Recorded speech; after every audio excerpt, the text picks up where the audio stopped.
माननीय सभासदों, माननीय अध्यक्ष जी,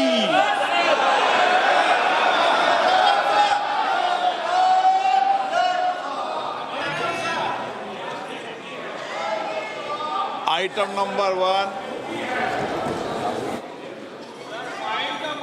माननीय वित्त मंत्री श्रीमती निर्मला सीतारमन जी।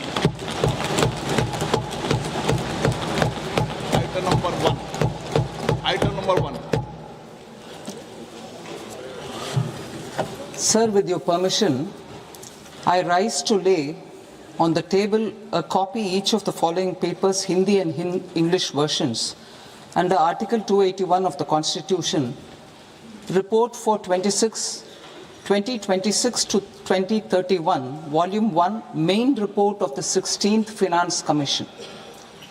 2. Report for 2026-2031, Volume 2, Annexures of the 16th Finance Commission. Number 3, explanatory memorandum as to the action taken on the recommendations contained in the above report. Item number 2, माननीय वित्त मंत्री निर्मला सीतारमन जी।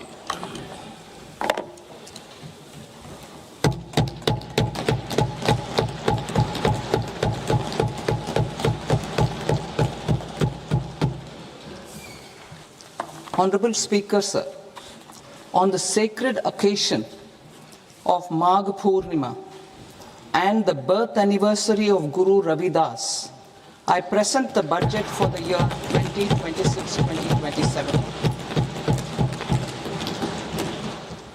Since we assumed office 12 years ago, India's economic trajectory has been marked by stability, fiscal discipline, sustained growth, and moderate inflation. This is the result of conscious choices we have made, even in times heightened uncertainty and disruption. Our government, led by Honorable Prime Minister Modi, has decisively and consistently chosen action over ambivalence, reform over rhetoric, and people over populism.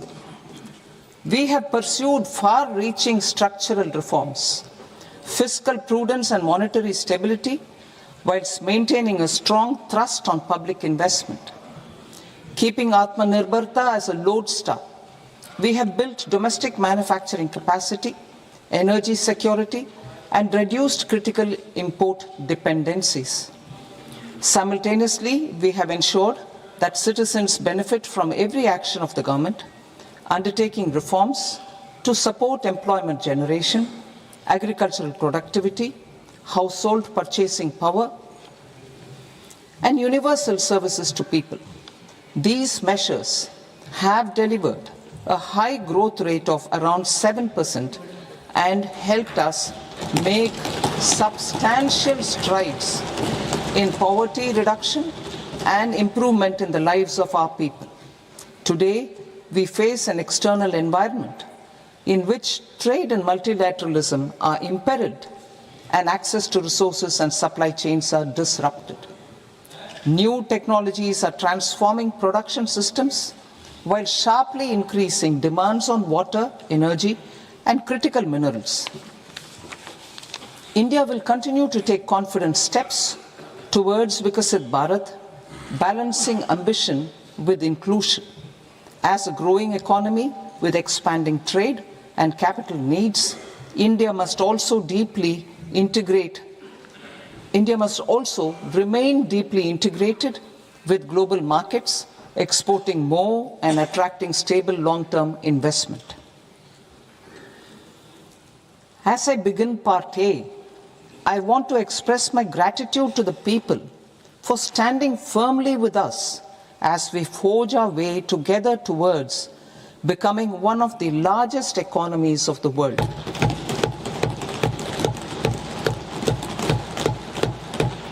Our aim is to transform aspiration into achievement and potential into performance as we ensure that the dividends of growth reach every farmer, the scheduled caste, the scheduled tribes, the nomads, the youth, the poor, and the women. In Vikasit Bharat Young Leaders Dialogue 2026, several innovative ideas were shared with our Prime Minister, which have inspired many of the proposals, making this a unique Yuva Shakti-driven budget. Our government's sankalp is to focus on our poor, underprivileged, and the disadvantaged. To deliver on this sankalp, and given that this is the first budget prepared in Kartavya Bhavan, we are inspired by three Kartavya. Our first Kartavya is to accelerate and sustain economic growth by enhancing productivity and competitiveness and building resilience to volatile global dynamics. Our second Kartavya is to fulfill aspirations of our people and build their capacity, making them strong partners in India's path to prosperity. Our third Kartavya, aligned with our vision of Sabka Saath, Sabka Vikas, is to ensure that every family, community, region, and sector has access to resources, amenities, and opportunities for meaningful participation. This threefold approach requires a supportive ecosystem. The first requirement is to sustain the momentum of structural reforms, continuous, adaptive, and forward-looking. Second, a robust and resilient financial sector is central to mobilizing savings, allocating capital efficiently, and managing risks. Third, cutting-edge technologies, including AI applications, can serve us as force multipliers for better governance. Reform Express. Our government has undertaken comprehensive reforms towards creating employment, boosting productivity, and accelerating growth. After the Prime Minister's announcement on Independence Day in 2025, over 350 reforms have been rolled out. This includes GST simplification, notification of labor codes, and rationalization of mandatory quality control orders. High-level committees have been formed, and in parallel, the central government is working with the state governments on deregulation and reducing compliance requirements. The Reform Express is well on its way and will maintain its momentum to help us fulfill our Kartavya. I now move to specific proposals. Under our first Kartavya, to accelerate and sustain economic growth, I propose interventions in 6 areas. 1. Scaling up manufacturing in 7 strategic and frontier sectors. 2. Rejuvenating legacy industrial sectors. 3. Creating champion MSMEs. 4. Delivering a powerful push for infrastructure. 5. Ensuring long-term security and stability. And 6. Developing city economic regions. Scaling up of manufacturing in 7 strategic and frontier sectors. Biopharma Shakti, meaning biopharma strategy for health advancement through knowledge, technology, and innovation. India's disease burden is observed to be shifting towards non-communicable diseases like diabetes, cancer, and autoimmune disorders. Biologic medicines are key to longevity and quality of life at affordable costs. To develop India as a global biopharma manufacturing hub,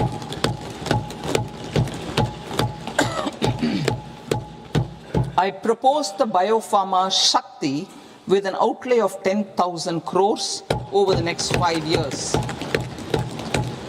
This will build the ecosystem for domestic production of biologics and biosimilars. The strategy will include a biopharma-focused network with 3 new national institutes of pharmaceutical education and research, popularly known as NIPERs, and upgrading 7 existing ones. It will also create a network of 1,000 accredited India clinical trials sites.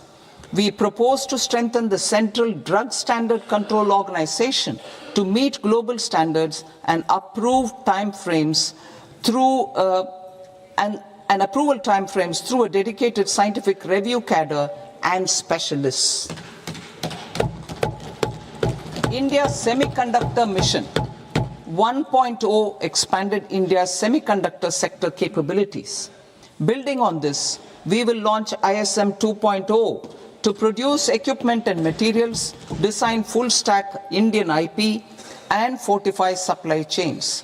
We will also focus on industry-led research and training centers to develop technology and skilled workforce. The Electronics Components Manufacturing Scheme, launched in April 2025 with an outlay of 22,919 crores, already has investment commitments at double the targets. We propose to increase the outlay to 40,000 crores to capitalize on this momentum.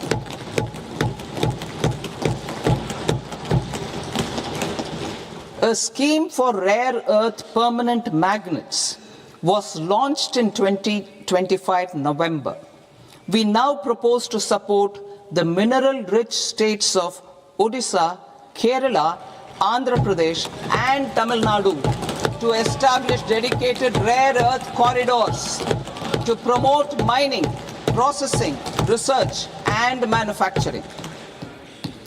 To enhance domestic chemical production and reduce import dependency, we will launch a scheme to support states in establishing 3 dedicated chemical parks through challenge route on a cluster-based plug-and-play model. Strong capital goods.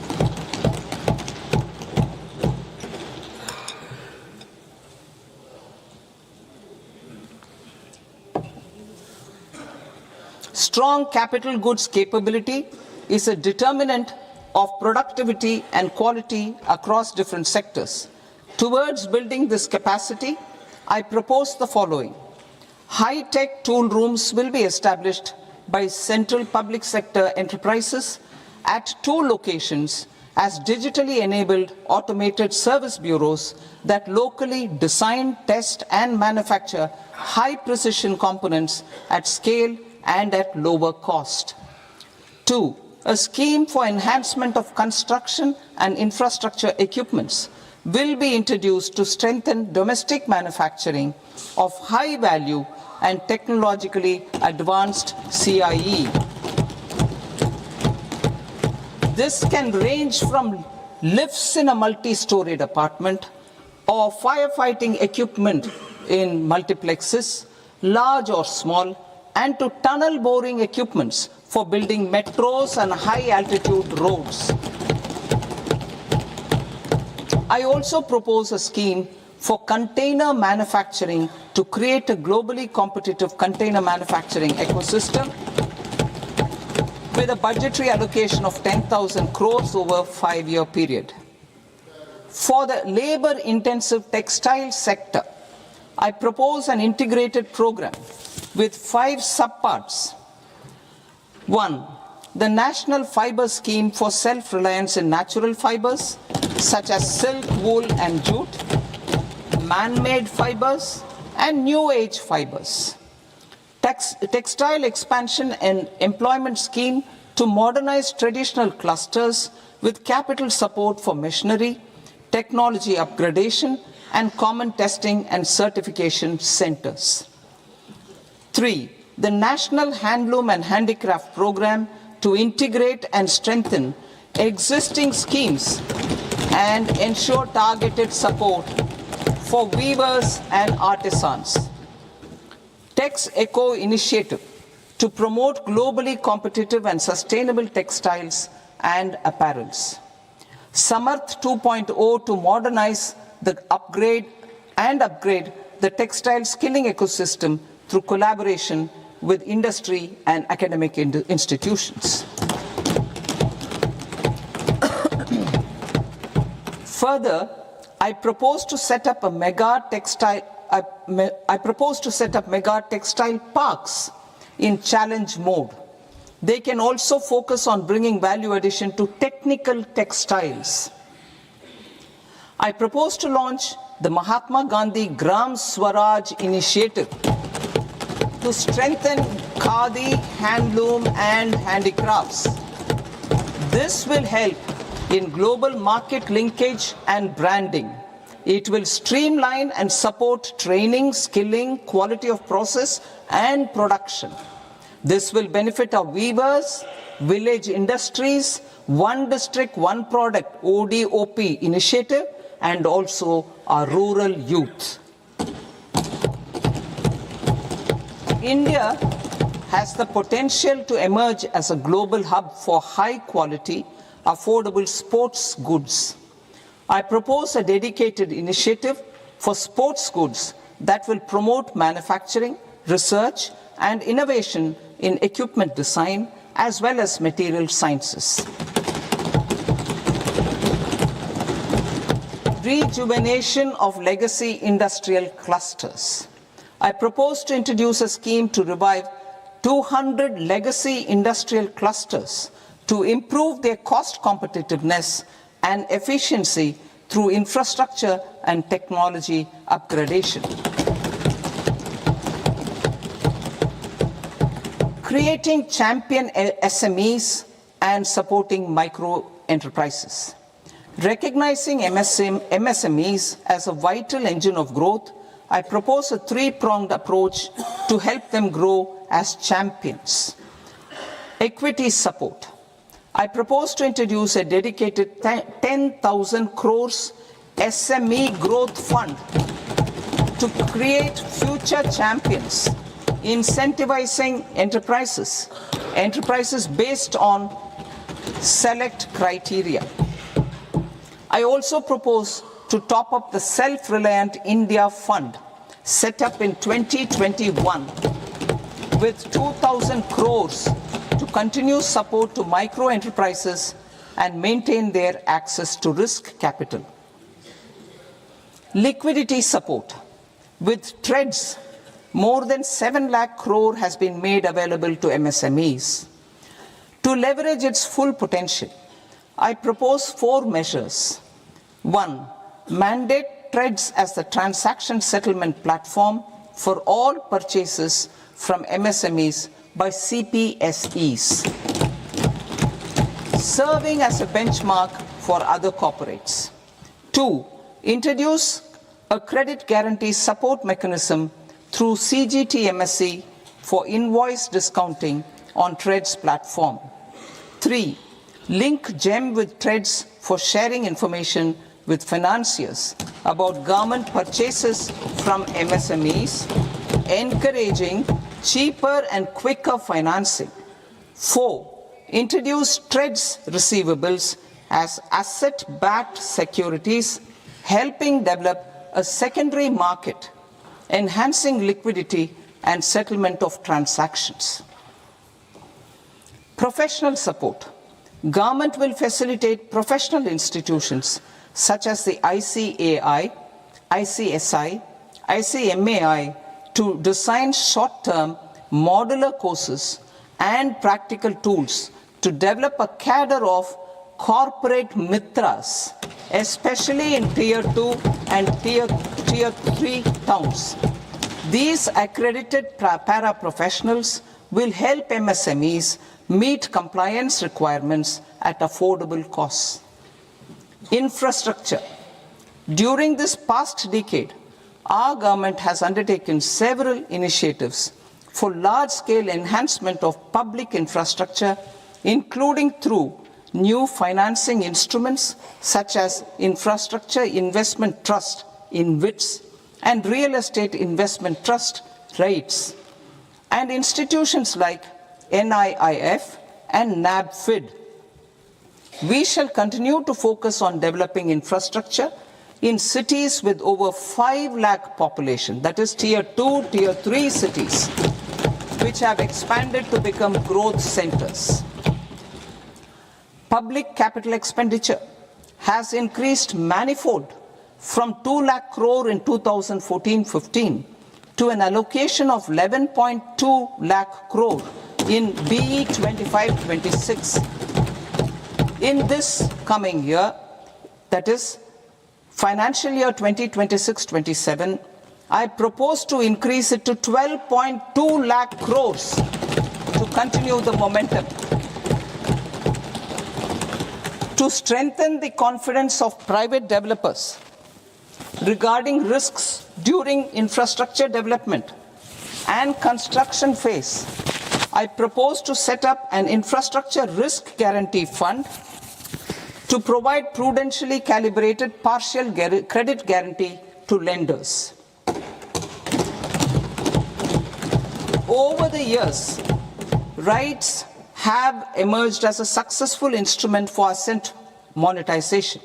I propose to accelerate recycling of significant real estate assets of the CPSEs through the setting up of dedicated rights.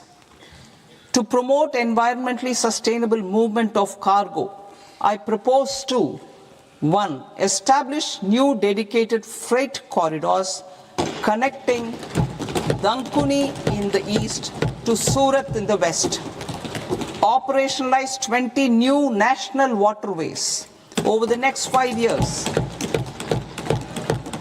Starting with National Waterways 5 in Orissa to connect mineral-rich areas of Talcher and Angul and industrial centers like Kalinga Nagar to the ports of Paradeep and Dhamra. Training institutes will be set up as regional centers of excellence for development of required manpower for these waterways. This will benefit youth in the entire stretch of the waterways to train and acquire skills.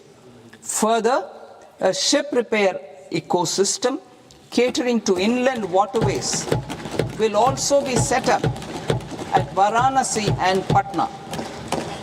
And C, launch a coastal cargo promotion scheme for incentivizing a modal shift from rail to road to increase the share of inland waterways and coastal shipping from 6% to 12% by 2047. To enhance last mile and remote connectivity and promote tourism, I propose to give incentives to indigenize manufacturing of seaplanes.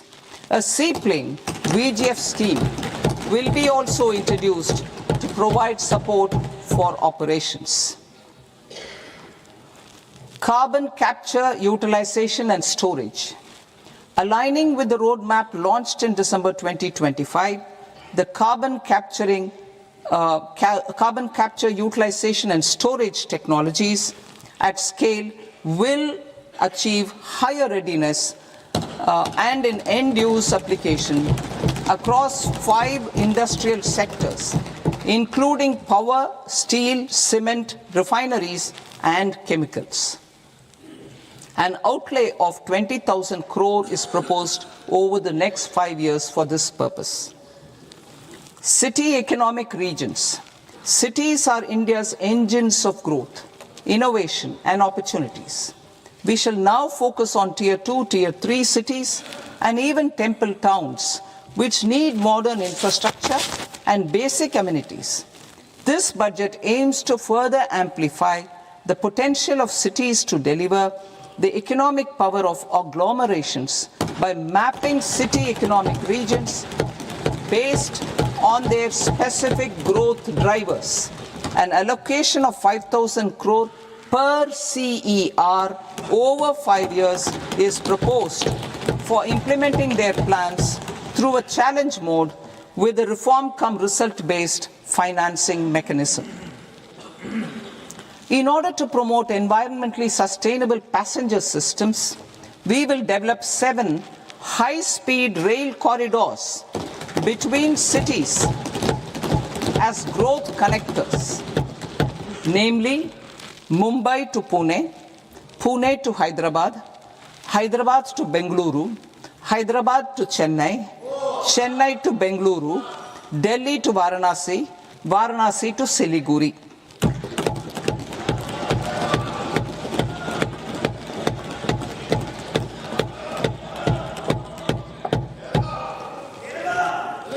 Financial sector. The Indian banking sector today is characterized by strong balance sheet, historic highs in profitability, improved asset quality, and coverage exceeding 98% of villages in the country. At this juncture, we are well placed to futuristically evaluate the measures needed to continue on the path of reform-led growth of this sector. I propose setting up a high-level committee on banking for Vikasit Bharat. High-level committee on banking for Vikasit Bharat to comprehensively review the sector and align it with India's next phase of growth, while safeguarding financial stability, inclusion, and consumer protection. The vision for NBFCs for Vikasit Bharat has been outlined with clear targets for credit disbursement and technology adoption in order to achieve scale and improve efficiency in the public sector NBFCs. As a first step, it is proposed to restructure the Power Finance Corporation and Rural Electrification Corporation. I propose a comprehensive review of the foreign exchange management non-debt instruments rules to create a more contemporary, user-friendly framework for foreign investments consistent with India's evolving economic priorities. Corporate bond market. I propose to introduce a market-making framework with suitable access to funds and derivatives on corporate bond indices. I also propose to introduce total return swaps on corporate bonds. Municipal bonds. To encourage the issuance of municipal bonds of higher value by larger cities, I propose an incentive of 100 crore rupees for a single bond issuance. 100 crore rupees for a single bond issuance of more than 1,000 crore. The current scheme under Amrit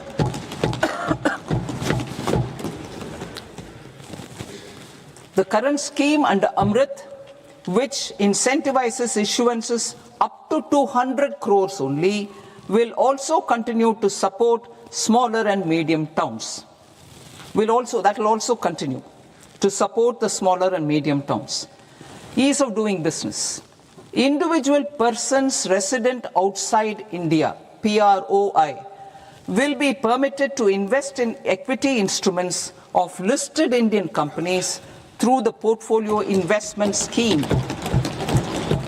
It is also proposed to increase the investment limit for an individual PROI under the scheme from 5% to 10%, with an overall investment limit for all individual PROIs to 24% from the current 10%.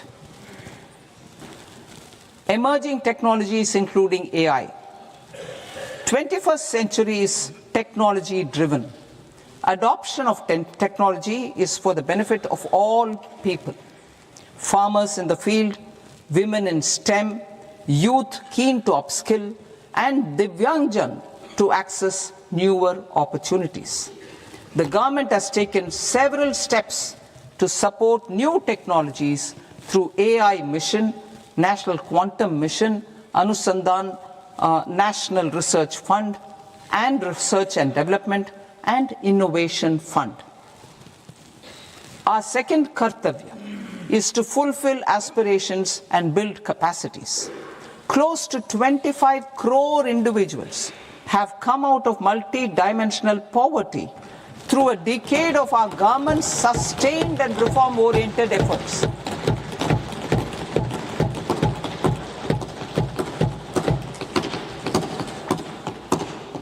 Our government has therefore decided to place a renewed emphasis on the service sector to provide a pathway to fulfilling aspirations of a youthful India with the following measures. I propose to set up a high-powered education to employment and enterprises standing committee to recommend measures that focus on services sector as a core driver of Vikasit Bharat. This will make us a global leader in services with a 10% global share by 2047. The committee will prioritize areas to optimize the potential for growth, employment, and exports. They will also assess the impact of emerging technologies, including AI, on jobs and skill requirements and propose measures thereof. To create a range of skilled career pathways, a new range of skilled career pathways for our youth, I propose interventions in the following sectors. Health. Existing institutions for allied health professionals will be upgraded and new AHP institutions established in private and government sectors.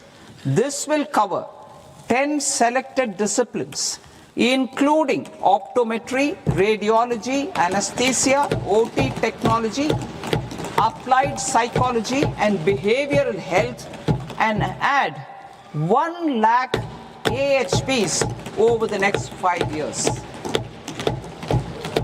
A strong care system covering geriatric and allied care services will be built.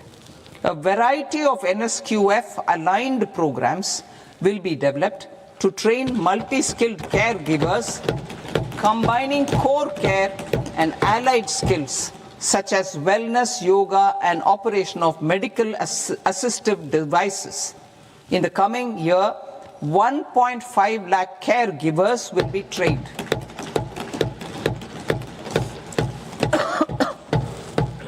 Hubs for medical value tourism.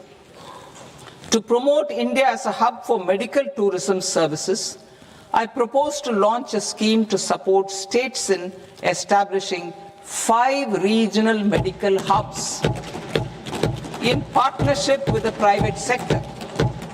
These hubs will serve as integrated healthcare complexes that combine medical, educational, and research facilities. They will have Ayush centers, medical value tourism facilitation centers, and infrastructure for diagnostics, post-care, and rehabilitation. These hubs will provide diverse opportunities, job opportunities for health professionals, including doctors and AHPs. Ancient Indian yoga, already respected in several parts of the world, was given a mass global recognition when Honorable Prime Minister took it to the UN. Post-COVID, Ayurveda gained a similar global acceptance and recognition.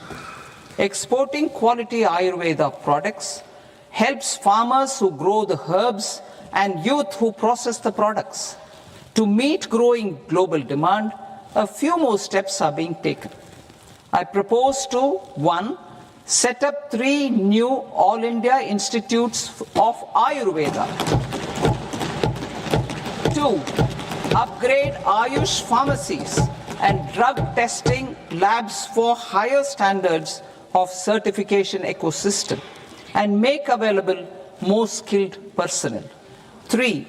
Upgrade the WHO Global Traditional Medicine Center in Jamnagar to bolster evidence-based research, training, and awareness for traditional medicine. Animal husbandry.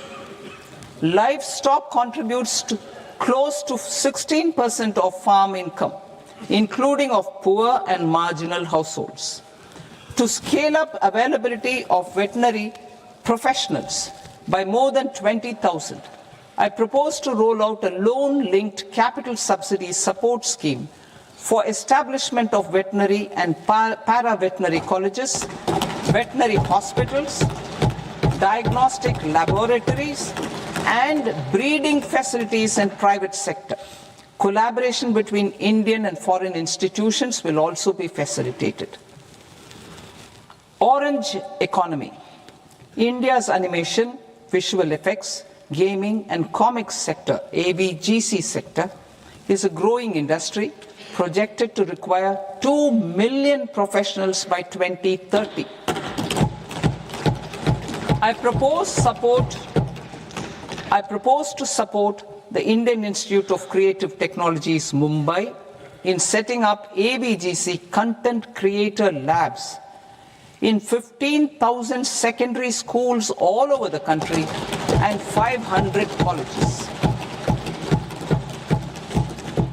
The Indian design industry is expanding rapidly, and yet there is a shortage of Indian designers. I propose to establish, through challenge route, a new National Institute of Design to boost design education and development in the eastern region of India. Education. Our government will support states through challenge route in creating 5 university townships in the vicinity of major industrial and logistics corridors. These planned academic zones will host multiple universities, colleges and research institutions, skill centers and residential complexes. In higher education, STEM institutions, prolonged hours of study and laboratory work pose some challenges for girl students. Through VGF, viability gap funding and capital support, one girls' hostel will be established in every district.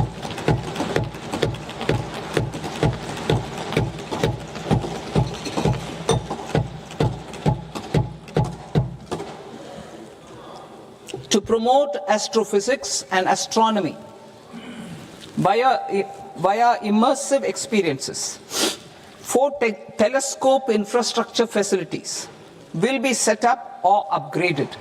The National Large Solar Telescope, the National Large Optical Infrared Telescope, the Himalayan Chandra Telescope, and the Cosmos 2 Planetarium. Tourism. The tourism sector has the potential to play a large role in the employment generation, forex earnings, and expanding the local economy. I propose to set up a National Institute of Hospitality by upgrading the existing National Council for Hotel Management and Catering Technology. It will function as a bridge between academia, industry, and government.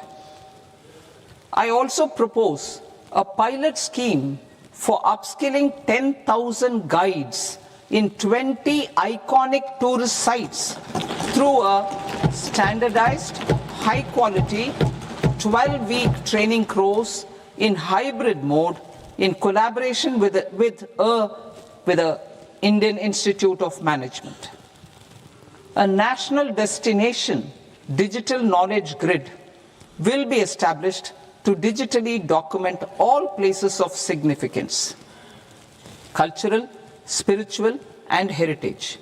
This initiative will create a new ecosystem of jobs for local researchers, historians, content creators, and technology partners. India has the potential and opportunity to offer world-class trekking and hiking experience. We will develop ecologically sustainable mountain trails in Himachal Pradesh, Uttarakhand, and Jammu Kashmir. also in Araku Valley in the Eastern Ghats and Podigai Malai in the Western Ghats. Turtle trails along key nesting sites in the coastal areas of Odisha, Karnataka and Kerala. And 3, bird watching trails along the Pulikat Lake in Andhra Pradesh, Tamil Nadu. It's on the border. Under the visionary leadership of Honorable Prime Minister, we established the International Big Cat Alliance in 2024. This year, India is hosting the first ever Global Big Cat Summit, where heads of governments and ministers from 95 range countries will deliberate on collective strategies for conservation. Heritage and culture tourism.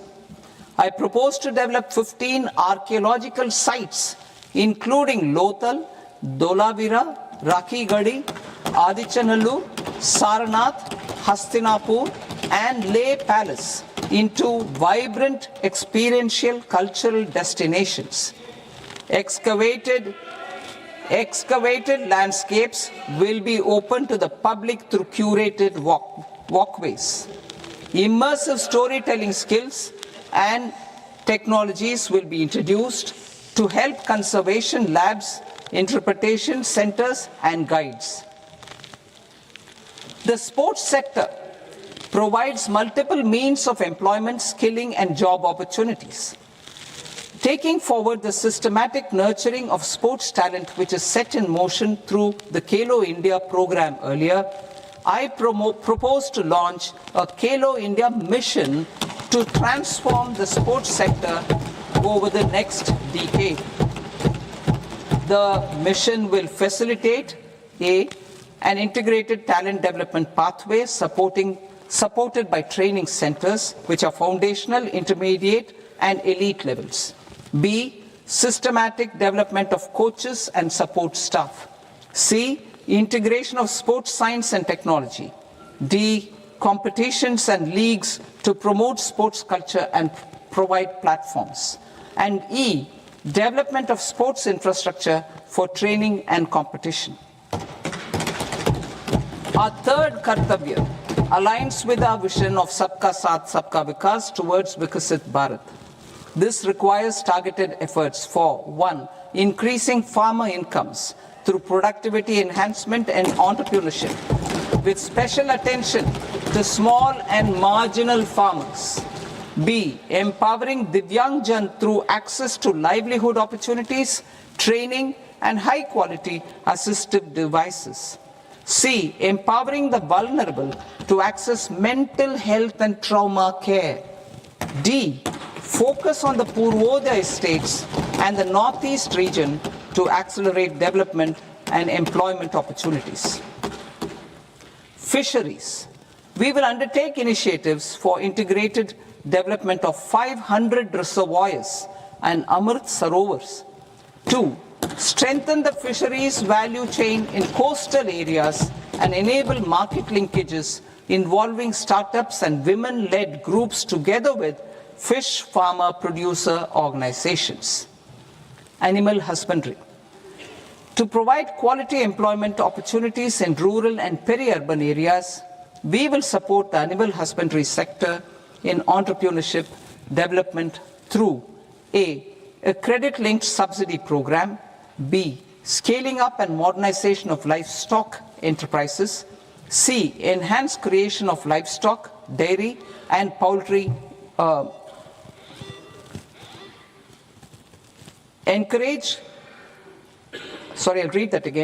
creation of livestock, dairy, and poultry-focused integrated value chains, and D, encourage creation of livestock farmer-producer organizations.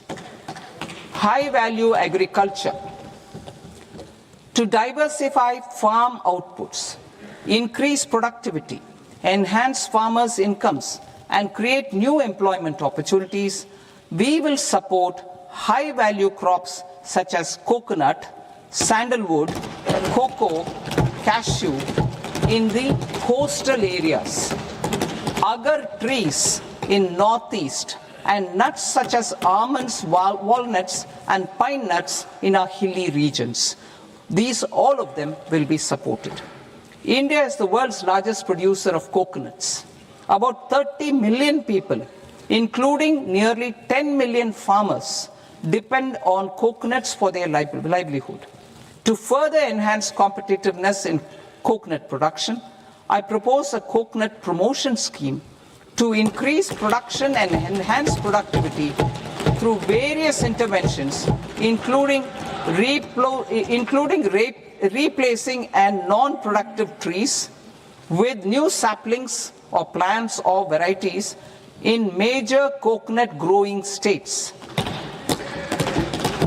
A dedicated program is proposed for Indian cashew and cocoa to make India self-reliant in raw cashew and coconut production and processing, enhance export competitiveness, and transform Indian cashew and Indian cocoa into premium global brands by 2030. Sandalwood. Sandalwood is closely linked to India's social and cultural heritage. Our government will partner with state governments to promote focused cultivation and post-harvest processing to restore the glory of the Indian sandalwood ecosystem, to rejuvenate old, low-yielding orchards, and expand high-density cultivation of walnuts, almonds, and pine nuts. We will support a dedicated program to enhance farmer incomes and in bringing value addition by engaging youth. Bharat Vistar, that is virtually integrated system to access agricultural resources. I propose to launch Bharat Vistar, a multilingual AI tool that shall integrate the AgriStack portals and the ICAR package on agricultural practices with AI systems. This will enhance farm productivity, enable better decisions for farmers, and reduce risk by providing customized advisory support. She Marts for rural women-led enterprises. Building on the success of Lakpati Didi program, I propose to help women take the next step from credit-linked livelihoods to being owners of enterprises. Self-help entrepreneur, She Marts will be set up as community-owned retail outlets within the cluster-level federations through enhanced and innovative financing instruments. Empowering Divyangjan. Divyangjan Kaushal Yojana. Information technology, AVGC sectors, hospitality and food and beverages sectors often offer task-oriented and process-driven roles which are suitable for Divyangjan.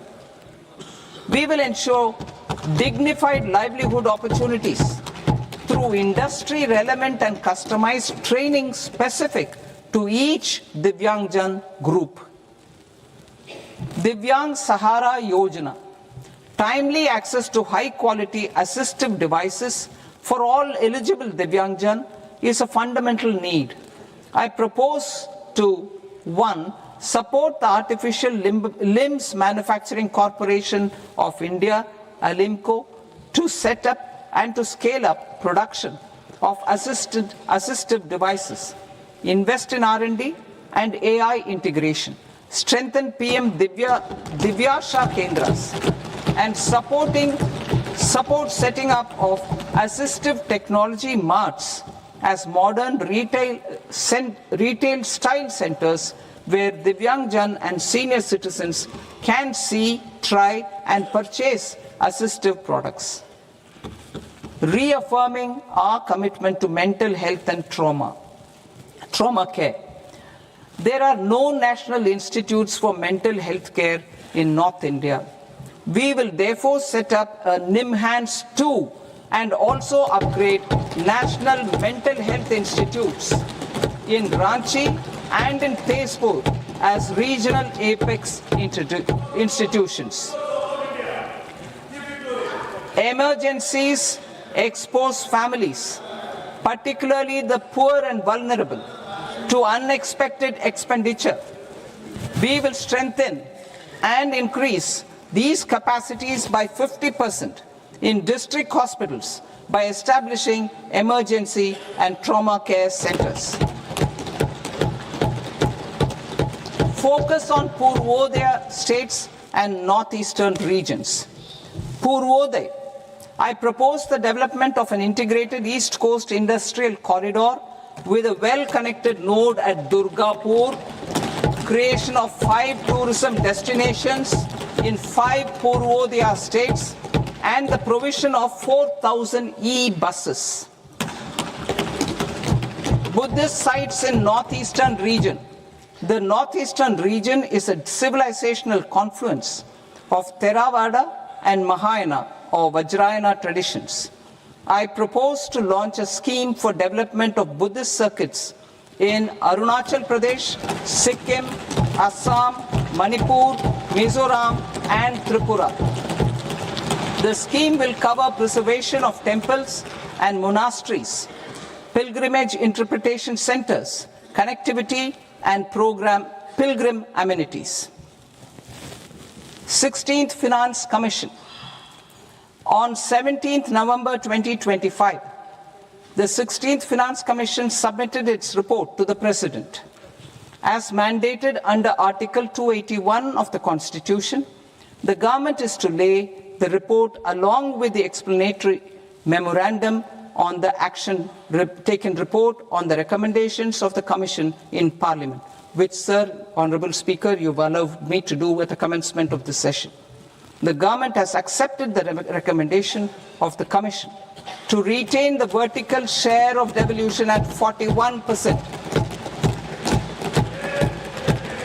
As recommended by the Commission, I have provided 1.4 lakh crores of rupees to the states for the year 2026-2027 as Finance Commission grants.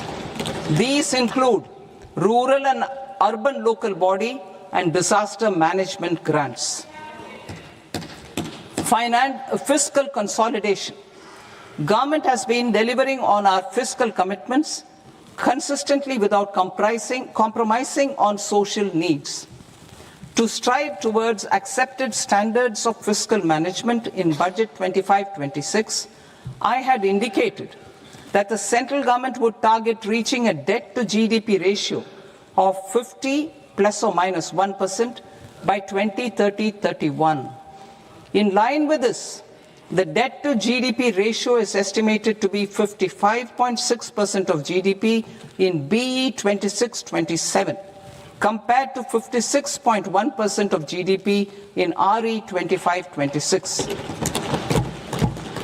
A declining debt to GDP ratio will gradually free up resources for priority sector lending and expenditure by reducing the outgo on interest payments. One of the main operational instruments for debt targeting is the fiscal deficit. I am happy to inform this august House that I fulfilled my commitment made in 2021-2022 to reduce fiscal deficit below 4.5% of GDP by 25-26. In RE 25-26, the fiscal deficit has been estimated at par with BE of 2025-26 at 4.4% of GDP.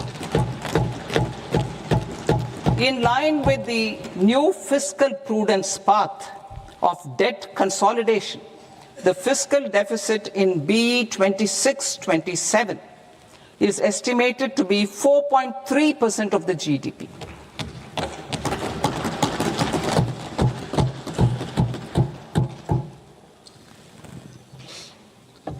The revised estimates of the non-debt receipts are 34 lakh crore rupees, of which the centre's net tax receipts are 26.7 lakh crore. The revised estimate of the total expenditure is 49.6 lakh crore rupees, of which the capital expenditure is about 11 lakh crores. Budget estimates 2026 to 2027. Coming to 26-27, the non-debt receipts and the total expenditure are estimated as 36.5 lakh crore and 53.5 lakh crore respectively. The centre's net tax receipts are estimated at 28.7 lakh crore rupees.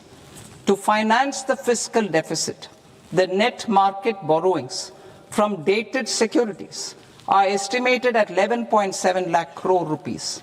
The balance financing is expected to come from small savings and other sources. The gross market borrowings are estimated at 17.2 lakh crore rupees. I'll now move to Part B. Part B, direct taxes.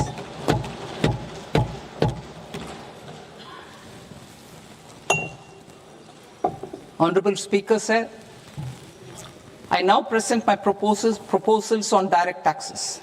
New Income Tax Act. In July 2024, I announced a comprehensive review of the Income Tax Act 1961. This was completed in a record time, and the Income Tax Act 2025 will come into effect from 1st April 2026.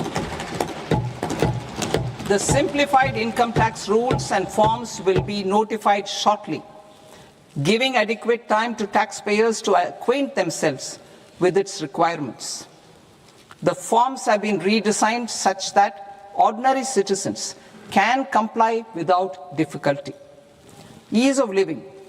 I propose that any interest awarded by the Motor Accident Claims Tribunal to a natural person will be exempt from income tax, and any TDS on this account will be done away with. I propose to reduce TCS rate on the sale of overseas tour program package from the current 5% and 20% to 2% without any stipulation of amount. I propose to reduce TCS rate for pursuing education and for medical purposes under the Liberalized Remittance Scheme, popularly known as LRS, from 5% to 2%. Supply of manpower services is proposed to be specifically brought within the ambit of payment to contractors for the purpose of TDS to avoid ambiguity. Thus, TDS on these services will be at the rate of either 1% or 2% only. I propose a scheme for small taxpayers, wherein a rule-based automated process will enable obtaining a lower or nil deduction certificate instead of filing an application with the assessing officer. For the ease of taxpayer holding securities in multiple companies, I propose to enable depositories to accept Form 15G or Form 15H from the investor and provide it directly to various relevant companies. I propose to extend time available for revising returns from 31st December to up to 31st March with the payment of a nominal fee. I also propose to stagger the timeline for filing of tax returns. Individuals with ITR 1 and ITR 2 returns will continue to file till 31st July, and non-audit business cases or trusts are proposed to be allowed time till 31st August. TDS on sale of immovable property by a non-resident is proposed to be deducted and deposited through resident buyers and his or her PAN-based challan instead of requiring a TAN, which is a temporary accounting number. To address practical issues of small taxpayers like students, young professionals, tech employees, relocated NRIs, and such others, I propose to introduce a one-time 6-month foreign asset disclosure scheme for these taxpayers to disclose income or assets below a certain size. This scheme would be applicable for two categories of taxpayers, namely A, who did not disclose their overseas income or assets, and B, who disclosed their overseas income and or paid due tax but could not declare the asset acquired. For category A, the limit of undisclosed income or asset is proposed to be up to 1 crore rupees. They need to pay 30% of fair market value of asset or 30% of undisclosed income as tax and 30% as additional income tax in lieu of penalty and would thereby get immunity from prosecution. For category B, asset value is proposed to be up to 5 crore rupees. Here, immunity from both penalty and prosecution will be available with a payment of fee of 1 lakh rupees. Rationalizing penalty and prosecution. Multiplicity of proceedings are hindrance to the ease of doing business. I propose to integrate assessment and penalty proceedings by way of a common order for both. There will be no interest liability on the taxpayer on the penalty amount for the period of appeal before the first appellate authority, irrespective of the outcome of appeal process. Further, quantum of prepayment is being reduced from 20% to 10% and will continue to be calculated only on core tax demand. As an additional measure for reducing litigation, I propose to allow taxpayers to update their returns even after reassessment proceedings have been initiated and an additional 10% tax rate over and above the rate applicable for the relevant year. The assessing officer will then use only this updated return in his proceedings. There is already a framework for immunity from penalty and prosecution in the cases of underreporting. I propose to apply this framework for immunity to misreporting too. However, in such a case, the taxpayer will need to pay 100% of the tax amount as an additional income tax over and above the tax and interest due. Penalties for certain technical defaults, such as failure to get accounts audited, non-furnishing of transfer pricing audit report, and default in furnishing statement for financial transactions are proposed to be converted into fee.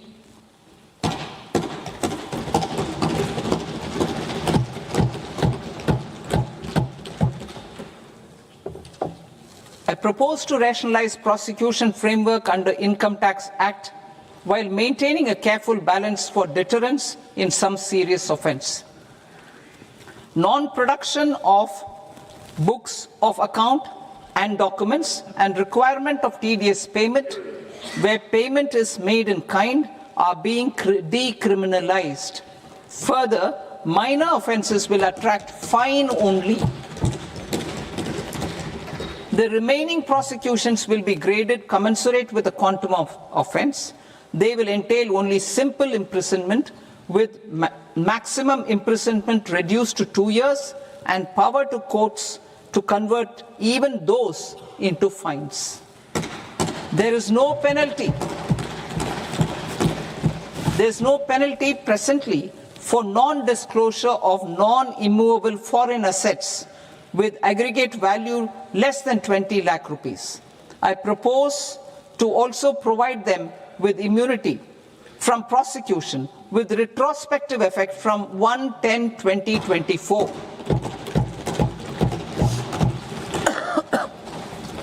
Cooperatives. Deduction is already allowed to a primary cooperative society engaged in supplying milk, oilseeds, fruits or vegetables raised or grown by its members. I propose to extend this deduction to also include supply of cattle feed and cotton seed produced by its members. I propose to allow inter-cooperative society dividend income as deduction under the new tax regime to the extent it is further distributed to its members.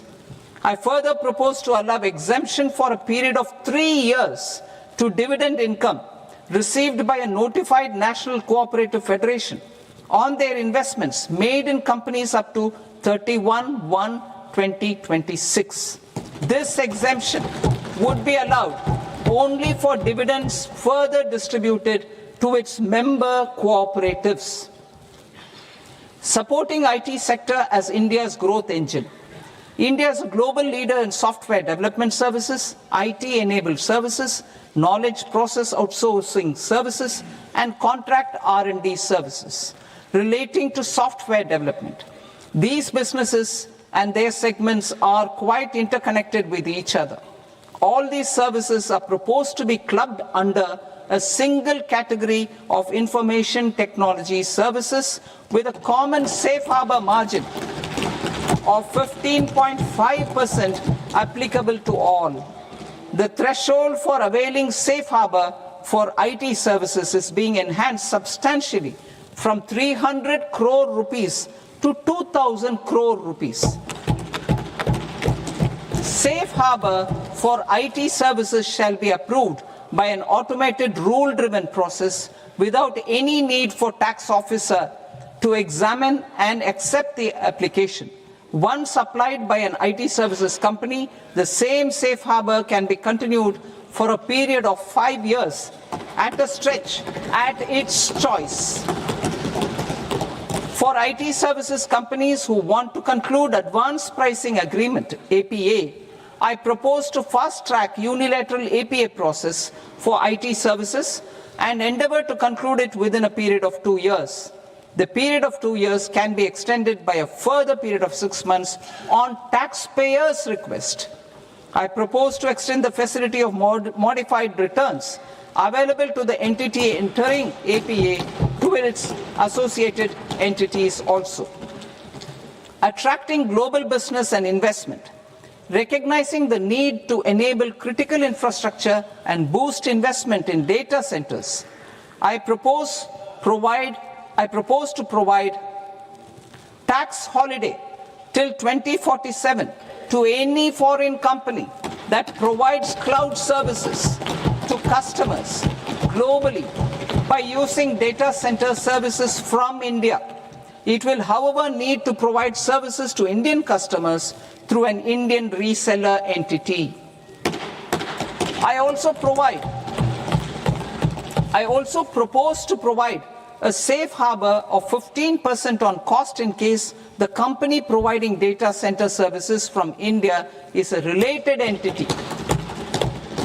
To harness the efficiency of just-in-time logistics for electronic manufacturing, I propose to provide safe harbor to non-residents for component warehousing in a bonded warehouse at a profit margin of 2% of the invoice value. The resultant tax of about 0.7% will be much lower than in competing jurisdictions. To provide fillip to toll manufacturing in India, I propose to provide exemption from income tax for 5 years to any non-resident who provides capital goods, equipment, or tooling to any toll manufacturer in a bonded zone. To encourage vast pool of global talent to work in India for a longer period of time, I propose to provide exemption to global, non-India sourced income of a non-resident expert for a stay period of 5 years under notified schemes. I propose to provide exemption from minimum alternate tax, the MAT, to all non-residents who pay tax on presumptive basis. Tax administration. I propose to constitute a joint committee of Ministry of Corporate Affairs and Central Board of Direct Taxes for incorporating the requirements of income computation and disclosure standards, the ICDS, in the Indian Accounting Standards, IND AS itself. Separate accounting requirement based on ICDS will be done away with from the tax year 27-28.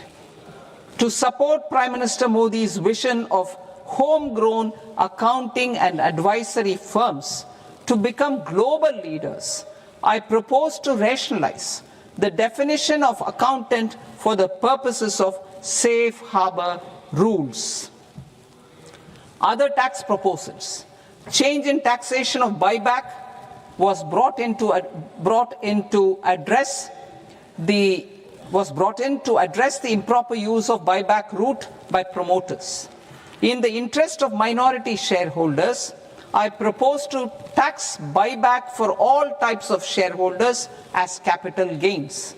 However, to disincentivize misuse of tax arbitrage, promoters will pay an additional buyback tax. This will make effective tax 22% for corporate promoters. For non-corporate promoters, the effective tax will be 30%. TCS rate for sellers of specific goods, namely alcoholic liquor, scrap, and minerals, will be rationalized to 2%, and that on tendu leaves will be reduced from 5% to 2%. I propose to raise the STT on futures to 0.05% from the present 0.02%. STT on options premium and exercise of options are both proposed to be raised to 0.15% from the present rate of 0.1% and 0.125% respectively. We reformed the taxation landscape for corporates in 2019 by providing them a simplified regime with lower tax rate so that they could productively focus on business rather than on claim of deductions and exemptions. To encourage companies to shift to the new regime, set off of brought forward MAT credit, minimum alternate tax credit, is proposed to be allowed to companies only in the new regime. Set off using available MAT credit is proposed to be allowed to an extent of 1/4 of the tax liability in the new regime. MAT is proposed to be made final tax, so there will be no further credit accumulation from 1st April 2026.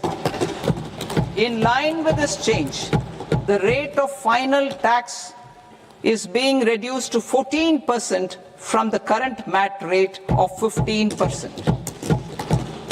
The brought forward MAT credit of taxpayers accumulated till 30th March 2026 will continue to be available to them for set off as above. Indirect taxes. I shall now take up proposals related to indirect taxes. My proposals for customs and central excise aim to further simplify the tariff structure, support domestic manufacturing, promote export competitiveness, and correct inversion in duty. To continue weeding out long continuing customs duty exemptions, I propose to remove certain exemptions on items which are being manufactured in India or where the imports are negligible. Similarly, to further simplify the process of ascertaining the rate of duty applicable on a particular item, I propose to incorporate certain effective rates in various customs notifications to the tariff schedule itself. I shall now take up sector-specific proposals. Promotion of exports of marine, leather, and textile products.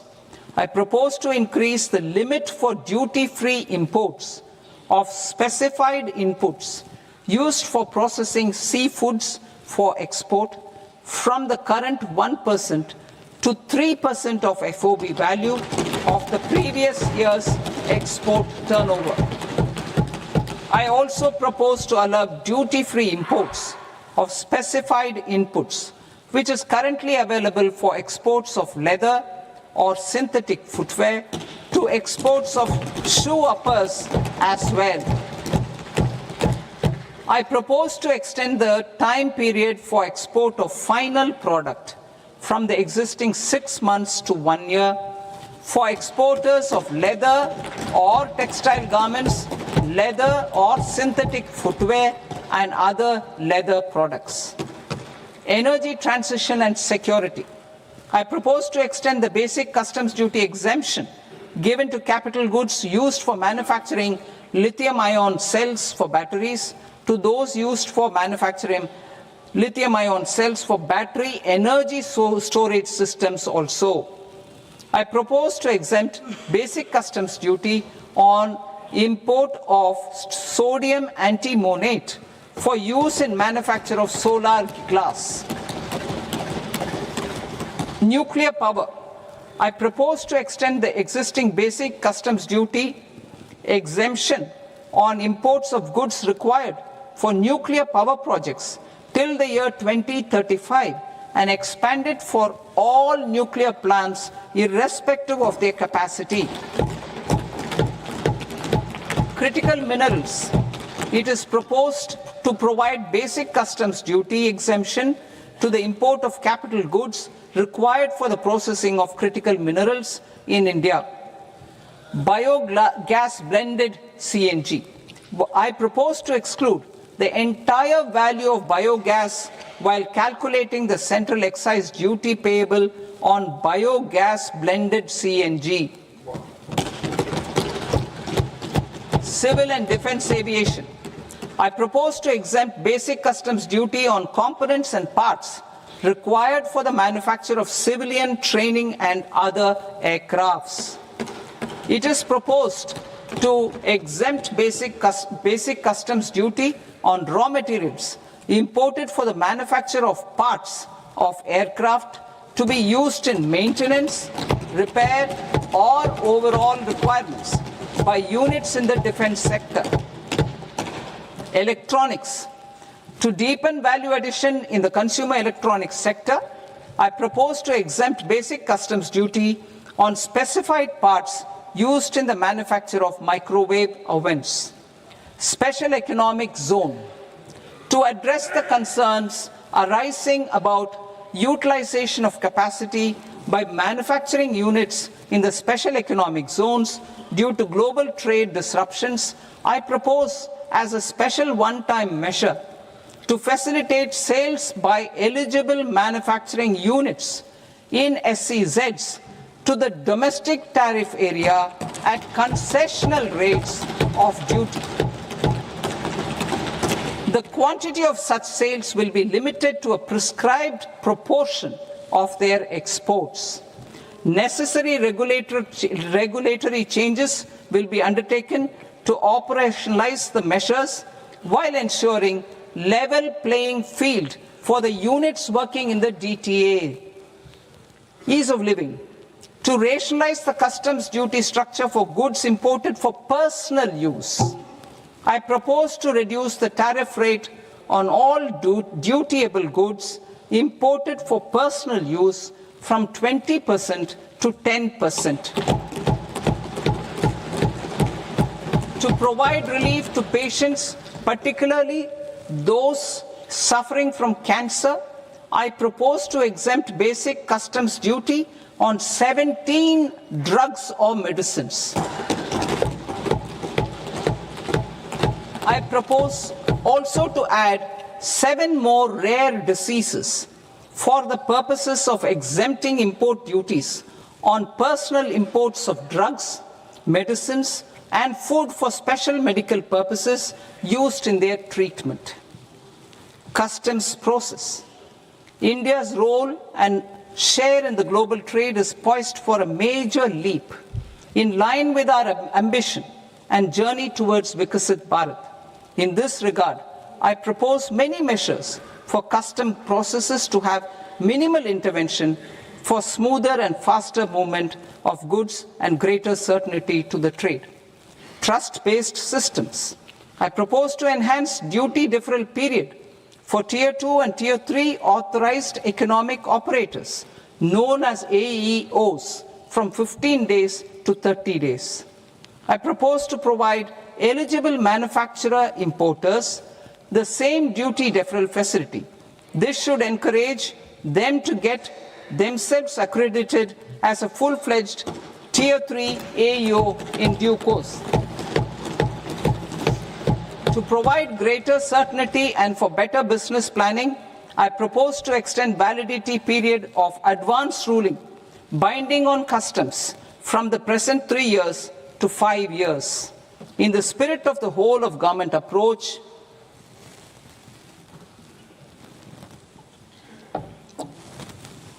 government agencies will be encouraged to leverage AEO accreditation for preferential treatment in clearing their cargo. Regular importers with trusted long-standing supply chains will be recognized in the risk system so that the need for verification of their cargo every time can be minimized. Export cargo using electronic sealing. Export cargo using electronic sealing will be provided through clearance from the factory premises to the ship. For import of goods not needing any compliance, filing of bill of entry by a trusted importer and arrival of goods will automatically notify customs for completing their clearance formalities. This will enable goods to be released immediately on arrival. The customs warehouse framework will be transformed into a warehouse operator-centric system with a self-declarations, electronic tracking, and risk-based audit. These reforms will move away from the current system of officer-dependent approvals and reduce transaction delays and compliance costs. Ease of doing business. Approvals required for cargo clearance from various government agencies will be seamlessly processed through a single and interconnected digital window by the end of the financial year. Processes involved in clearance of food, drugs, plant, and animal and wildlife products, accounting for about 70% of interdicted cargo, will be operationalized on this system by April 2026 itself.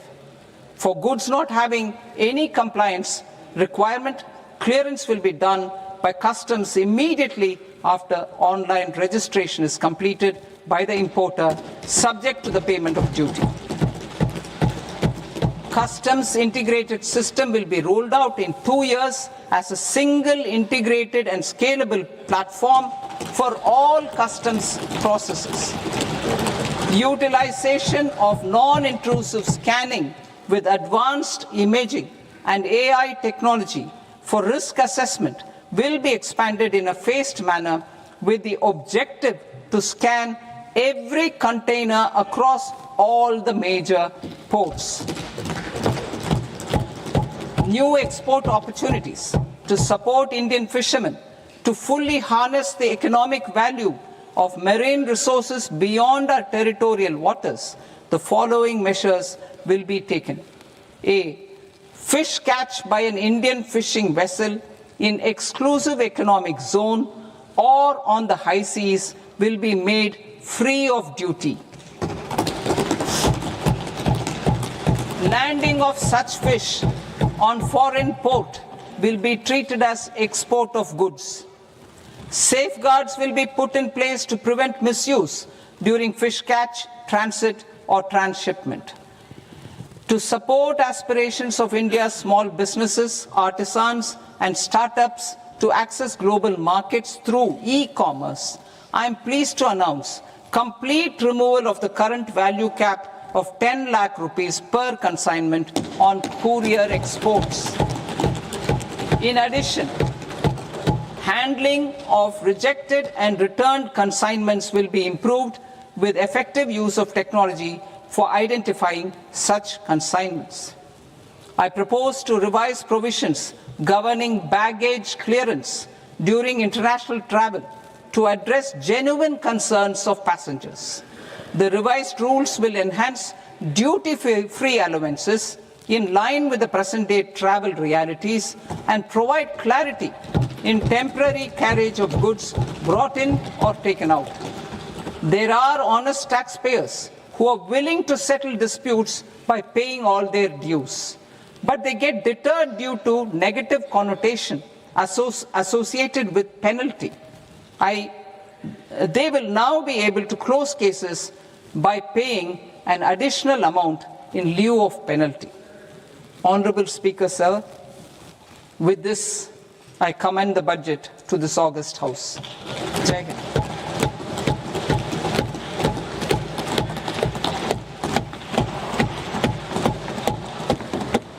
One and a half hours. Item number 3 माननीय वित्त मंत्री जी।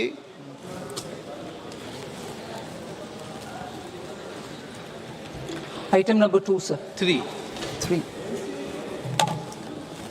Sir, with your permission, I rise to lay on the table of the following statements under Section 3, 1 of the Fiscal Responsibility and Budget Management Act of 2003. Medium-term fiscal policy cum fiscal policy strategy statement and macroeconomic framework statement.